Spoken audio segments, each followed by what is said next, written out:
All right. Excellent. So first, as you all know, tonight is the showcase. Right? Very excited about that.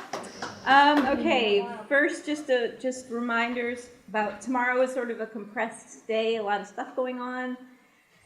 Oh, and also tonight's the last bookstore. Oh, yeah, you know that. Okay, so tomorrow morning we've got graduate student presentations, Alessia Pascal and Alicia Passarella, 8:15. Graduating students are having your ceremony review at 12:30 in the chapel with Elizabeth. Amaria, who was the agent who was coming earlier, is now coming. She'll be here tomorrow, so she's going to be running her seminar here in this room. What time? 12:45. Everything's a little off and weird and compressed. Sonia, what time is it until? 12:45 to what? 2:15. Okay, and then at 2:30 we've got second half mentor interviews. 4, we've got the graduate student readings, and then 7 is the graduation ceremony, which everybody can come to and which is fun. Okay? Wait, yes. sorry. With Amaria, is she still doing like the one-on-ones with She's people? doing the interviews after her seminar. Okay.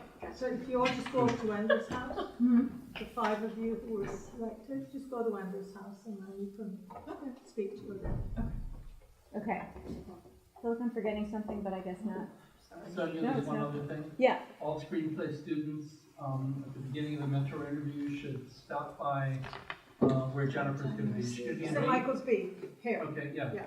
So we're going to have a quick, 20-minute screenwriter meeting. At the beginning of the beginning of the mentor mentor interviews. interviews. So when those start at 2, Yeah. whatever? Okay. Yeah. 30 or whatever it is. It's on the board. Okay, So great. they just Thanks. want you to- Okay. Okay. Now, switching gears, I get to introduce Dinty W. Moore, which I'm very excited about. This is kind of a long thing. It's a story. Okay. Here it goes. So, life is really weird. That is a long story. Yeah. 17 years ago, I was in the middle of my own MFA program, which I consider to be a brief creative indulgence before I got back to nonprofit work and journalism, which I thought would be paying the bills for the rest of my life. I had a class in literary publishing, and for an assignment, because I never followed directions, I ended up writing a paper that mapped what I saw of the literary world of the developing genre of creative nonfiction onto the plot of the movie The Godfather. There are no mob connections that I know of in creative writing, I just like the movie. I equated AWP to the scene where the Corleone family have to go to the mattresses. The 5 major journals of creative nonfiction at the time were, of course, the 5 families. It made little sense, but I enjoyed it. My professor must have mentioned this to the editors of 2 creative nonfiction journals, Dinty Moore and Joe Mackle. Then I found myself at a conference, sitting at a table with the 2 of them. And they figured out that I was the Godfather woman, or I mentioned it because I'm a complete buffoon when I am nervous. They started a good-natured argument about which of them would be the consigliere and who would be Fredo. After I first met Dinty, he seemed super nice, but I was very intimidated because I knew that he was the president of the board of directors of AWP. And I didn't know what that meant, but I thought it was sort of like the United Nations for creative writing. Anyway, it would turn out that the kindness and mentoring and approachability that all of those 5 families, especially Dinty, have shown me have led in many ways to me being in the position that I'm lucky to be in today. And I did not have to surrender my firstborn or strangle anyone with piano wire in order for it to happen. Then I started to read Dinty's work, and I started to teach it in my classes. His book, Between Panic and Desire, is brilliant. I would highly recommend it. It's one of my favorites. A formally brilliant and thoughtful and very, very funny book that showed me what was possible in nonfiction. Dinty has a creativity and playfulness that has led to beautiful work, including, as far as I could tell, the first essay written inside a Google map, which I still teach every semester and which my students adore. Then he rejected me a bunch of times at brevity. The brilliant journal of short creative nonfiction he edits, and each time was a gift. There's nothing that will teach you to write good sentences like trying to write a complete essay in 750 words. And I learned that Dinty is so nice and kind and thoughtful that even when he rejects you, you kind of like it.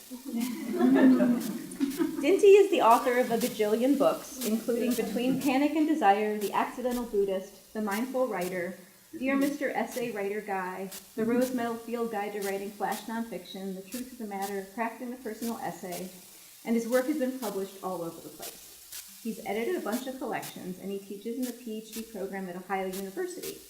So he's also a great person to ask about the whole should I get a PhD thing.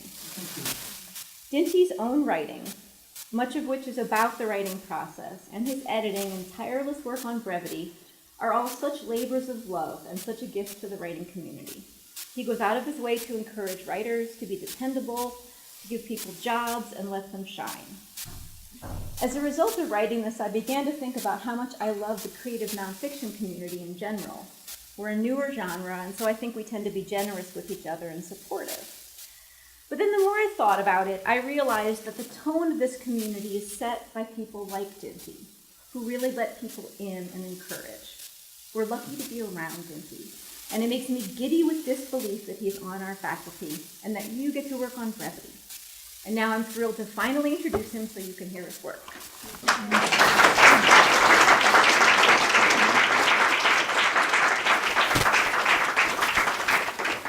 Thank you. The fellow that Sonia just described is the person I wanted. But thank you for the very beautiful introduction. It's a wonderful, I'm only here for the second half, I heard the first half sucked. Thank you for a wonderful, for the energy that Elizabeth and Sonia have brought to this residency, which is wonderful. My fellow faculty members have brought the energy, but most importantly, it wouldn't be what it is without the students. So thank you for the energy you bring and the generosity you bring. And clearly I'm just sucking up because I feel very insecure about what I'm about to do. Many years ago, meaning more than 4, I decided I would write a book about hell. Grab something easy to write about. And decided I would pull Dante into it, since I think he's had something to do with our concept of hell, which led me to sin and original sin. And I discovered one thing, that there is a hell on earth. It's this book. I'm about halfway in. I stopped and did some other things. I'm not that slow of a writer, but it's been a really difficult, I guess maybe that'll pay off. Maybe that's a good thing. But it's been a very difficult book to write. And I find myself losing it and then having to find it again over and over. But I'm going to finish it. The working title, so this is not published, not even close to published. I hope it's, some of the chapters are really, really done, and some of the chapters are really, really done. Some of the chapters are still up here.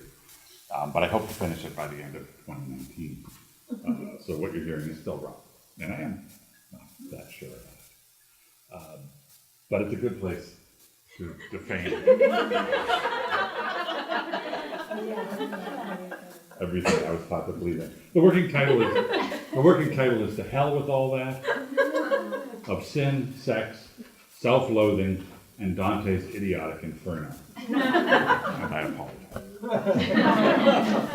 I take as my epigraph a quote from Samuel Beckett. How can one better magnify the Almighty than by sniggering with him at his little jokes, particularly the poorer ones? And I'll give you the prologue, which sets up the book, and then I'll give you an early chapter. Let's start here. In one of my earliest memories, my father, a sweet, clever, funny man who drank far too much, is standing in a hole. A mechanic's pit, to be precise. A 6 by 12-foot rectangle, cut 7 or so feet deep into the cement floor of the local Chevrolet dealership's repair shop. This was before hydraulic lifts became standard. This was when a car would be brought into the garage and driven directly over the pit, when a mechanic needed to descend into the hole to access the automobile's undercarriage, to change the oil, wrench off the muffler, or adjust the springs.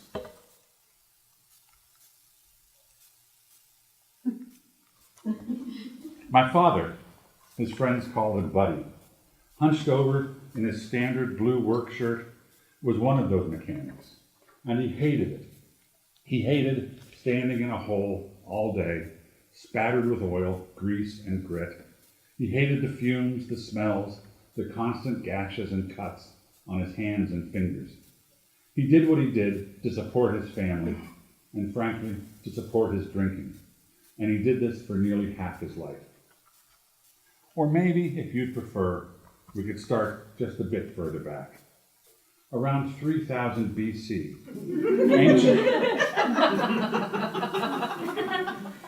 ancient Sumerians began to scrawl wedge-shaped symbols onto clay tablets. Those tablets were then left to bake under the fierce Mesopotamian sun, and baked hard, so hard that a few of them remain intact to this day. Crude pictographs of those surviving Sumerian tablets warn of a dismal, dusty underworld, a dire place where the dead drink dirt and eat stones. These tablets, as far as we can tell, constitute the earliest written account of what we now call hell, the deepest of all holes and the worst. And before those tablets, well, people would talk.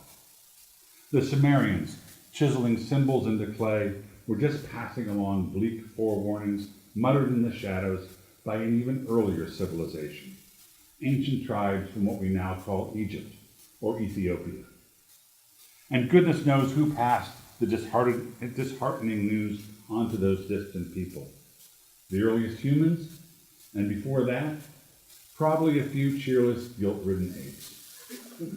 Or perhaps we can split the difference and start here. Florence, 1308 AD. Dante Alighieri somehow got it into his mind, his stubborn Italian skull, to write a book. The medieval traveler's guide to heaven, hell, and purgatory, where to eat, where to stay, and what to see. Admittedly, that's not the actual title, but only because publishers didn't have sales and marketing departments in the 14th century. Instead, Dante titled it Commedia, and while the Sumerians' vision of hell was carved into clay, Dante took it upon himself to accomplish something even more ambitious, carving the vivid image of a hideous rolling Hades into the baked clay tablet of our modern Western consciousness. And unfortunately for us, Dante succeeded. His poetic inferno turned out to be so detailed, so dreadful, so damned compelling, that readers of his time, and for quite some time, were fooled. They misconstrued his imaginative hallucinations for fact, believed somehow that his vividly gruesome accounts were the honest reporting of an actual eyewitness, as if the cranky Florentine had entered hell with a notebook and pencil, returning safe, though singed, with a supernatural journalistic scoop. But he didn't. He made it all up. Yet over these ensuing centuries, countless tellings and retellings, fiery sermons from Catholic bishops and Baptist preachers have given the old grouch poet's fantasy vision even more attention, more credibility, even more the sense of truth through repetition. Until all of it, the woeful, tortured souls, the smothering layers of guilt, the entirety of horrific and unending misery, became something so many of us came to just accept. Everybody else believes it. What the hell? I guess I do. And I'm not just talking about the genuinely religious. The disparaging fable of our flawed souls, our original sin, clandestinely infects atheists, agnostics, secularists, and those somehow too lazy to decide what they think about God. The idea is so tightly woven into our cultural tapestry that even if we don't believe in it, we still act as if it were true. This destructive belief that with each living breath we struggle to rein in our inherent wickedness has fashioned not just our churches and religions, but our legal system, our government, our literature and art.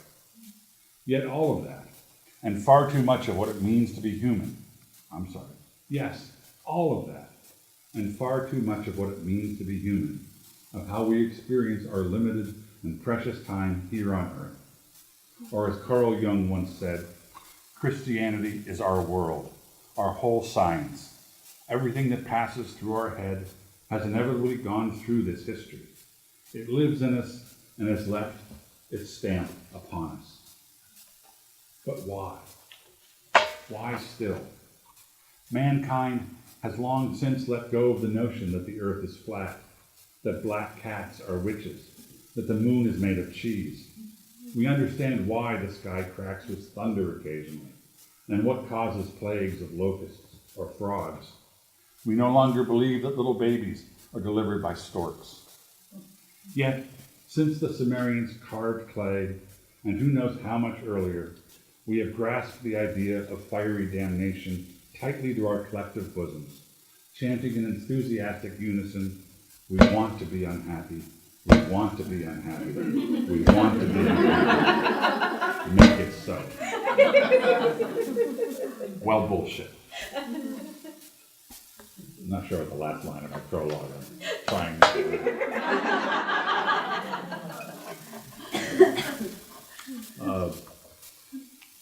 So I'm skipping a chapter that sort of gets us in between, well, that sort of gets us to the gates of Hades. And starting with Canto 4, those of you who are familiar with Catholic doctrine is limbo. This is, as the book is constructed, chapter 2. Canto 4, Pudgy, Smiley, Jughead, and Fritz.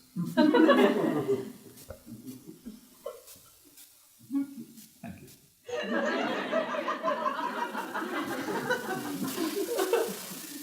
The Florentine poet's first stop in his rib-tickling commedia is limbo, a liminal location where multitudes of children and women and men sigh and tremble in sadness not angry, not agony, stuck neither here nor there for all eternity.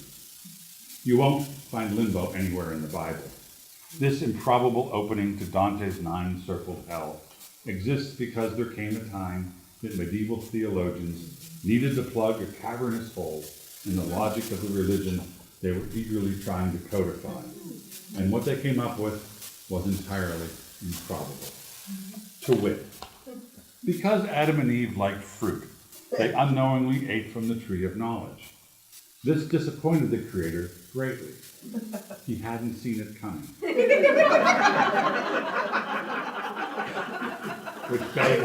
Which begs so many other questions.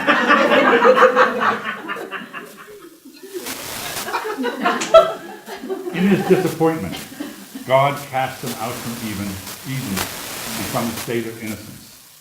So they were bad, and like all of us who act badly, they had to live with the consequences of their rash, snake-inspired decision. Fair enough. But God wasn't just disappointed in Adam and Eve. He was really, really disappointed. So he cast that guilt onto Adam and Eve's still unborn sons, Cain and Abel, and then onto their sons and daughters, and then onto everyone who came thereafter, every single subsequent relative of the original bad news couple. Which it turns out means every single human being on the planet. We are born, all of us, the theologians decided, with something called original sin.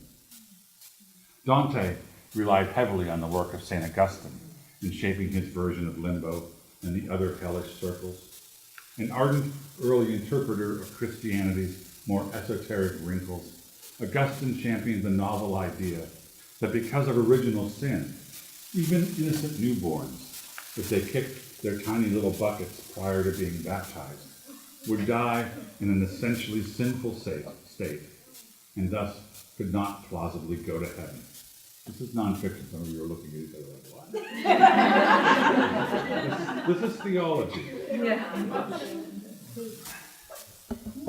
Little babies, if they kick their little buckets too early, could not plausibly go to heaven.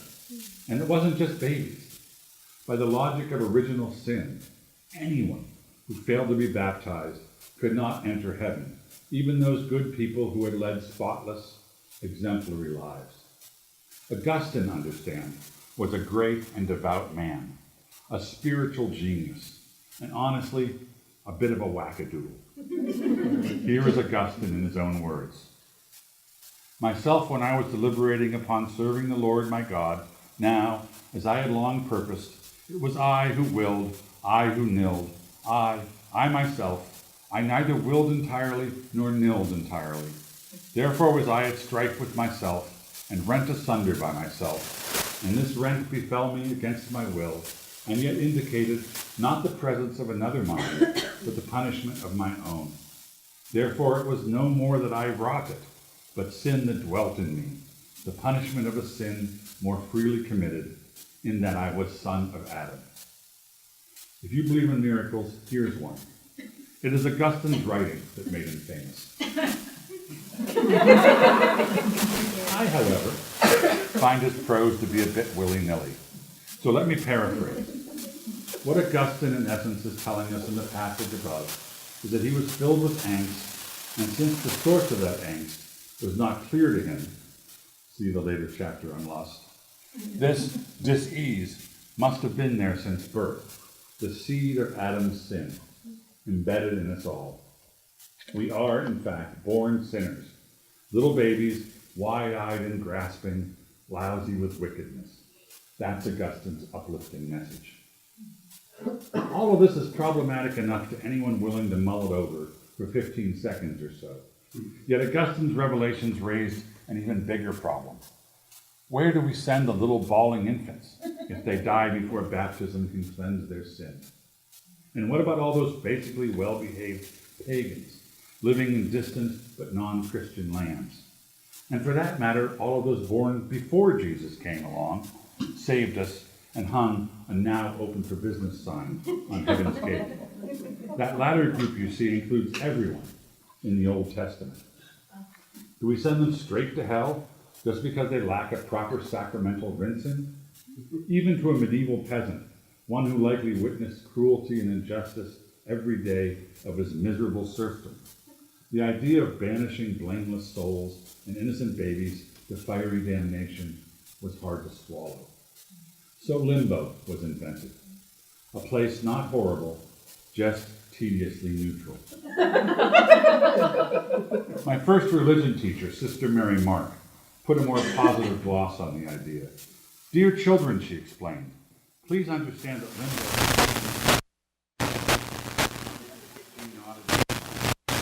it has most of what heaven has, but is not actually heaven. We nodded again, didn't smile quite as much. Because those in limbo miss out on the glorious ecstasy of sitting at the feet of our Lord. My 6-year-old brain, slow to grasp the true intent of her words, thought, my oh my, those must be some feet. But I came to understand gradually what she meant. The innocent but unbaptized babies and adults would spend eternity stuck in this odd waiting room, experiencing a constant nagging and awareness that they were missing out on something. They were not in heaven. They were not among the chosen. Perhaps the best analogy would be those discontented folks sitting in the back of a crowded airplane, jammed next to the tiny restroom, watching jealously as those in first class celebrate their warm face towels and free cocktails forever and ever. Amen. Sister Mary Mark didn't care much about the intricacies of such theology. All that she cared about was the limbo of infants, all those tiny ones who, for whatever reason, weren't properly baptized, especially those poor little souls in far-off Africa. They don't have the advantage that you children have, she would admonish us almost daily. They don't have churches and schools where they can learn about the one true faith.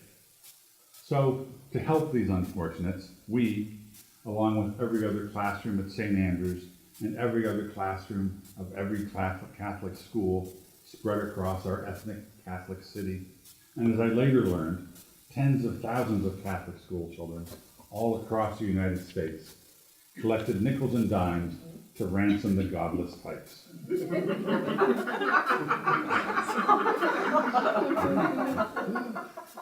A pagan baby, as they were called, cost $5 to rescue in the mid-1960s.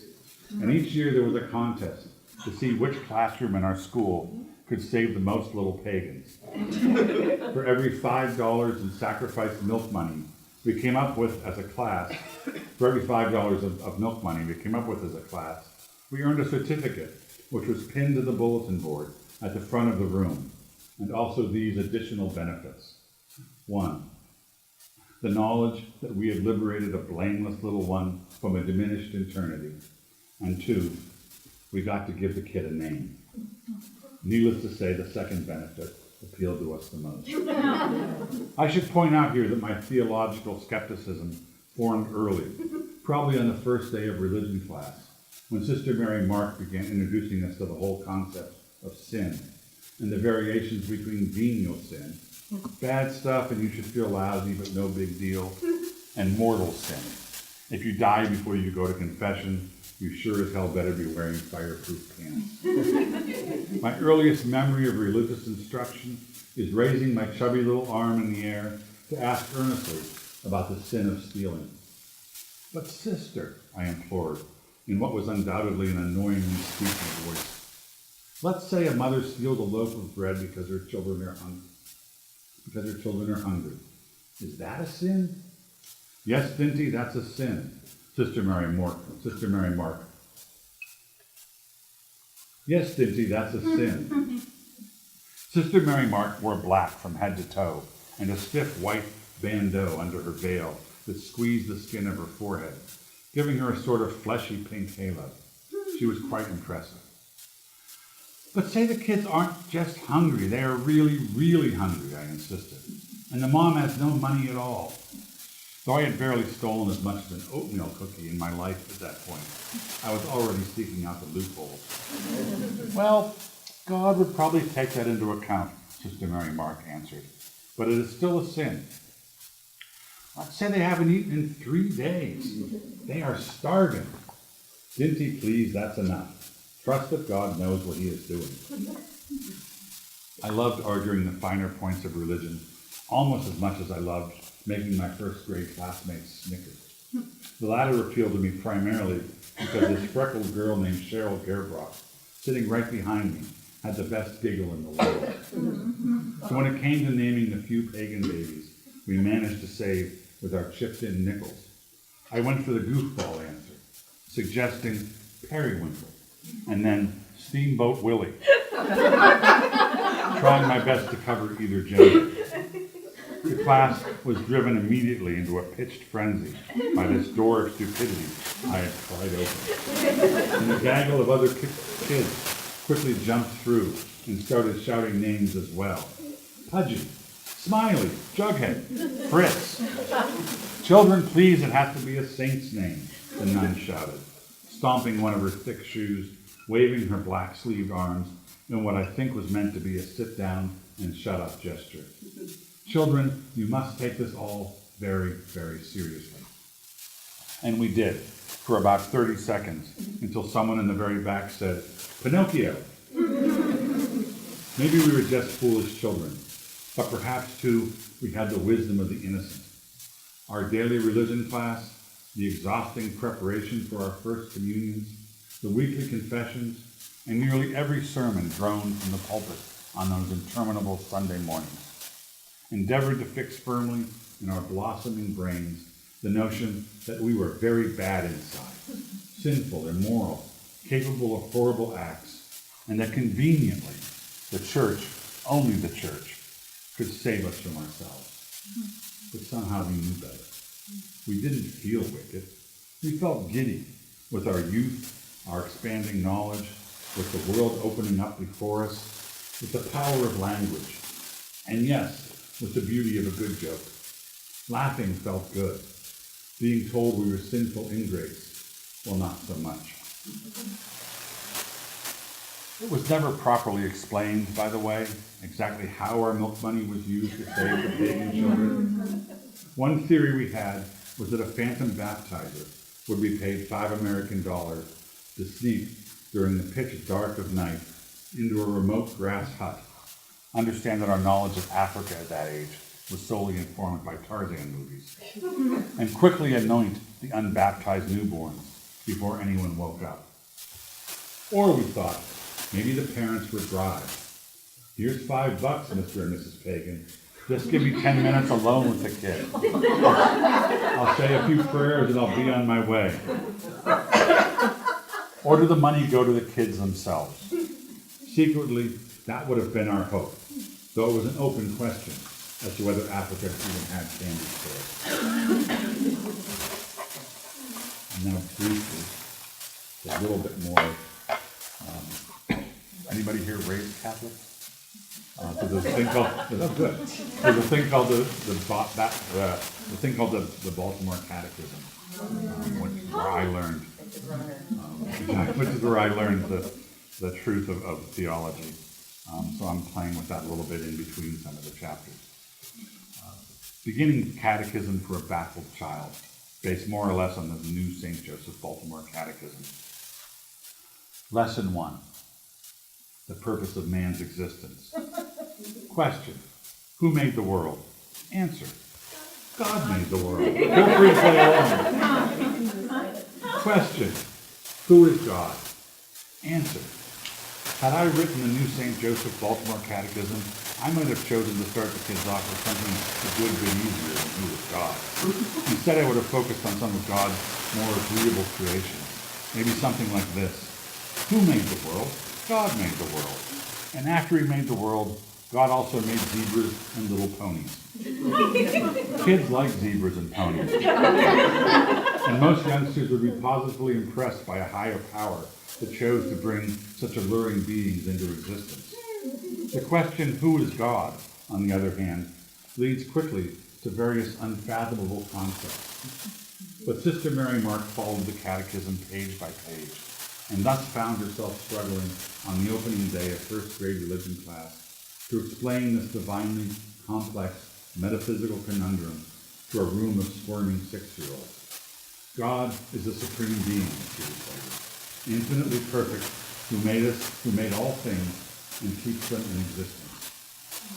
Never mind that our young vocabularies weren't able to fully parse at least 3 of those words. Supreme, infinite, existence.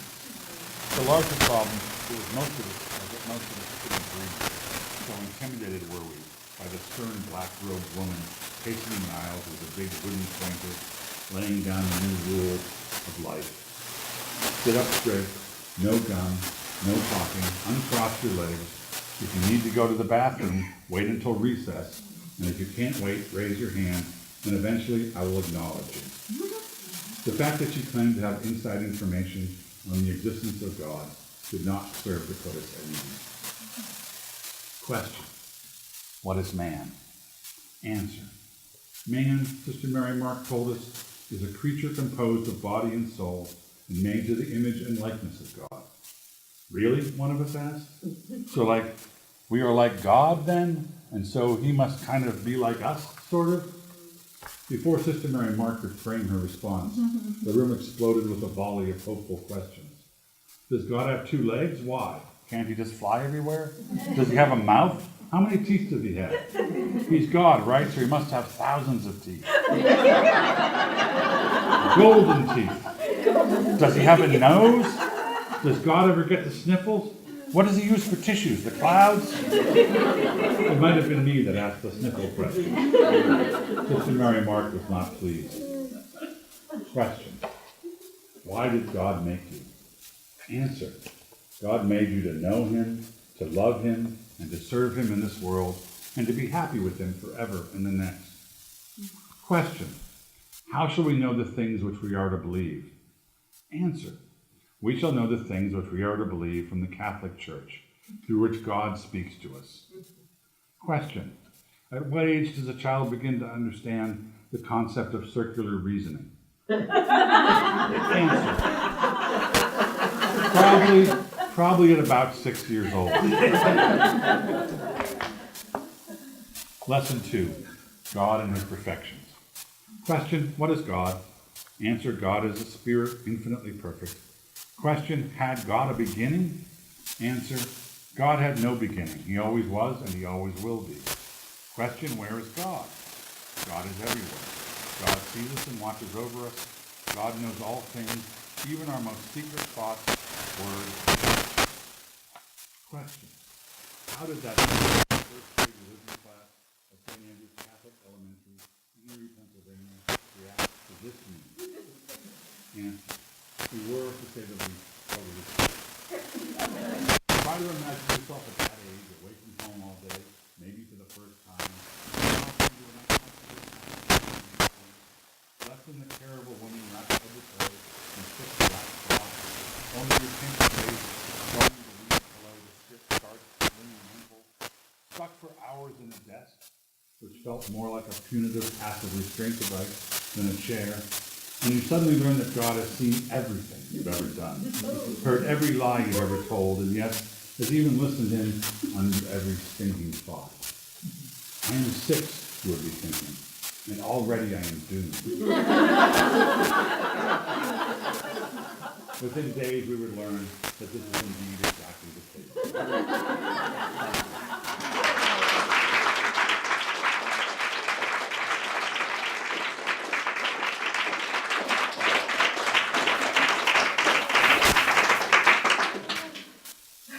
I'm happy to take questions or apologize.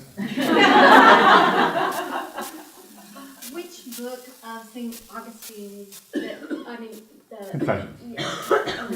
Thank you. I'm actually very not Catholic, and I'm apologizing. I know the church is thing. Yeah. But I wanted to know what made you choose, like, because obviously it's kind of obviously now the teaching of purgatory versus limbo, like what made you choose the word, is that like just because of the Well, limbo is the first of hell that Dante did. So the book actually follows the 9 circles of hell. So I go from limbo to left, to gluttony, to the next one. Yeah, thank you. So that's the term. The term used in the 60s, but it's also the construct that Dante gave us. Why is it that you think that this has been such a difficult book to write?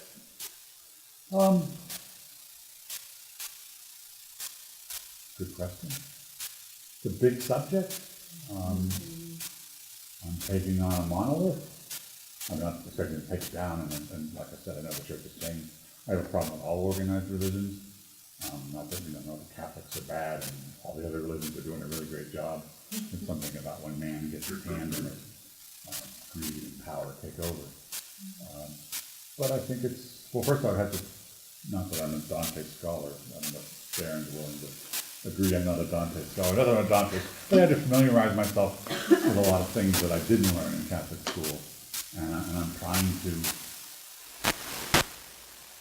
logically build a case as to why the concept of hell is a metaphor, and the experience, I think, is a fairly human concept. That's not a basic teaching of Jesus, how that is. Heard how it makes people miserable. So I'm starting slowly and carefully. Do the punishments from each circle come into play in your chapters? Because I know, like, in Limbo, the punishment basically they're a bunch of ancient Greek people, Yeah. Virgil is just hanging out. But so these later ones, when they start like swimming in lava and stuff, Yeah. does that come into Some of play? the chapters have a lot more Dante in them. And one of the things I find comical about the Commedia, the Divine Comedy, is how much of a revenge fantasy it is. How he's just like, calling out these Florentine enemies of his and putting them in hell and then having them confess as to how horrible they were in beautiful rhymes churches.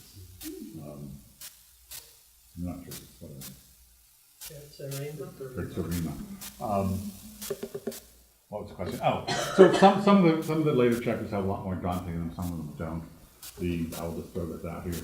The gluttony chapter, I went to London, Kentucky, and entered at the World Chicken Festival, at the home of Harlan Sanders, and entered a chicken wing eating competition. Immersive. Yeah, so some of it's immersive journalism, some of it's memoir, some of it's just me just whining about Catholic school in the 1960s, some of it is Well, I was spontaneous. wondering if that might be why it was difficult. Is all that Catholic school memory stuff, was that easy, that came easy, or writing wise? I'm still bitter, obviously. I don't find it traumatic to. I mean, I was beaten a lot. I mean, literally hit with a board on my bare, cute little 6-year-old bottom a lot. Yeah. I am happy to have sidestepped the other horrible thing that's happened to a lot of Catholic young men of that era. That didn't fall on me, thank God. So it's not. I don't think that. I don't. It's not traumatic in that way. Did your father come back into it? Like your family? Oh yeah, very much so. Do you have a Virgil or a Beatrice that kind of guides you through these cantos? Dante comes in every once in a while to sort of argue with me. So, and well, there's a Beatrice, but I knew her when I was 7 and lost track of her when I was 8. Her name was Nora Mucciaroni, if anybody knows. The one girl who lived in Erie, Pennsylvania named Nora Mucciaroni. I'm still looking for her. Do you find it hard to be, because I mean, your reading was really clever. Do you find it hard to be clever when Christianity has been so influential over the past century? Like, it's almost like a big target and an easy target involving the state.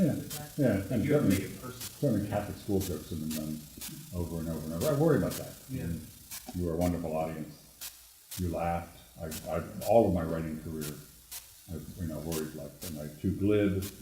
On the other hand, if you have difficult material to present humor, the history of humor as a way of getting people to think about things differently than they think about them.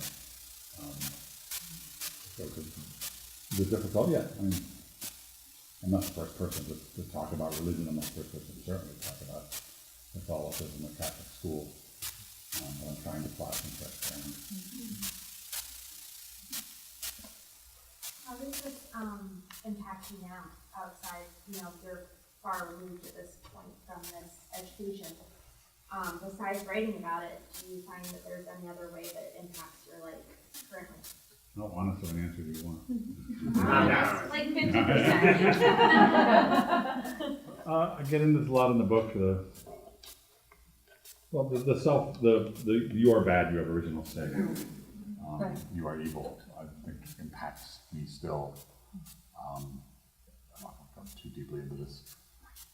The Catholic view on the normal, healthy sexual relations or just sexual feelings is very shameful, and unfortunately, I absorbed a lot of that early on, and I'm still fighting it off. Oddly enough, even though logically I can tell you why it's all wrong. I mean, it's kind of life.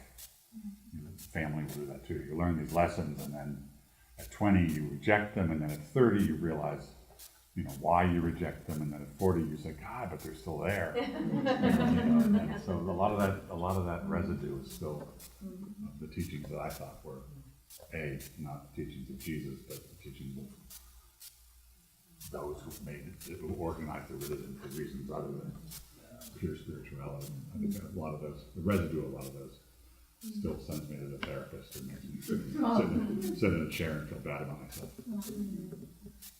So you bring up Augustine, but you don't bring up his past. That was pretty racy. Oh, that comes up. It does? That does come up in the lust chapter. Yeah. I kind of figured it might. Do you know how original sin is transmitted from man to man to man over the many, many centuries, according to